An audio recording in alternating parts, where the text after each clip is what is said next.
For our first assignment, we are going to use our new background information to study a photo from a Nazi concentration camp, Auschwitz. Consider the questions together as a group and contemplate the impacts of the Holocaust. Throughout this assignment, we are going to be making inferences. An inference is basically an educated guess. So when we look at the photos, we're going to make some guesses about what's happening.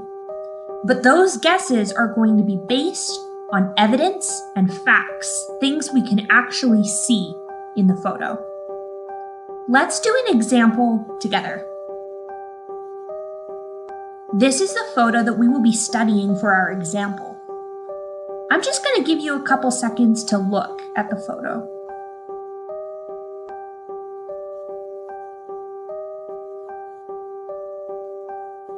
Let's start by making some observations about simply what we see, and then we'll make our inferences based on that evidence.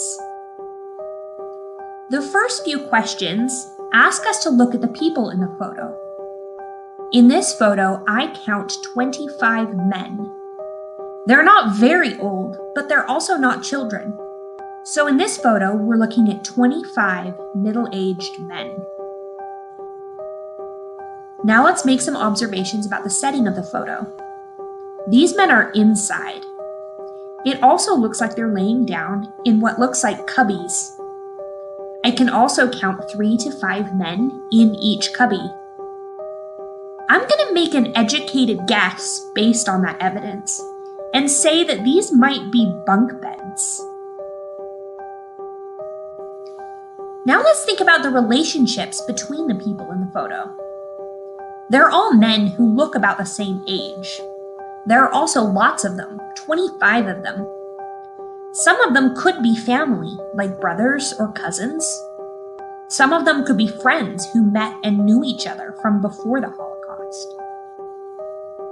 But because there are so many of them, I'm going to make an educated guess or an inference that these men might have met each other in the concentration camp and that they developed a friendship by going through these struggles together. Now that we have a general understanding of what is in the photo, we should use this evidence to make an inference about what's happening in the photo.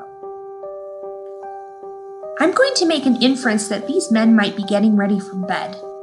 I'm going to make that inference based on the evidence that I see. I see that they're laying down. I see that some of them have their heads propped up. And I see that some of them aren't wearing any clothes, which might be because they don't have any pajamas.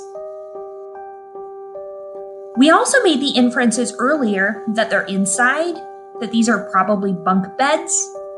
And so with that information, I'm going to assume that these men are probably getting ready for bed.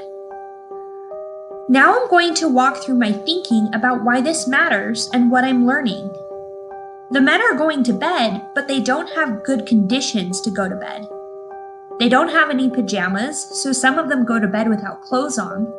They also don't have comfortable beds. They don't have blankets or pillows or even a mattress. They're sleeping on hard wood. There are also many of them sleeping in very close quarters, 3 to 5 people per bunk. What do I learn from this? The men are being treated like farm animals, not like humans. The Nazis were torturing and abusing these people by dehumanizing them. Now that we've done an example, it's your turn to look at a photo, make some observations on the evidence that you see, and then make some educated guesses or some inferences about what you think might be happening in the photo.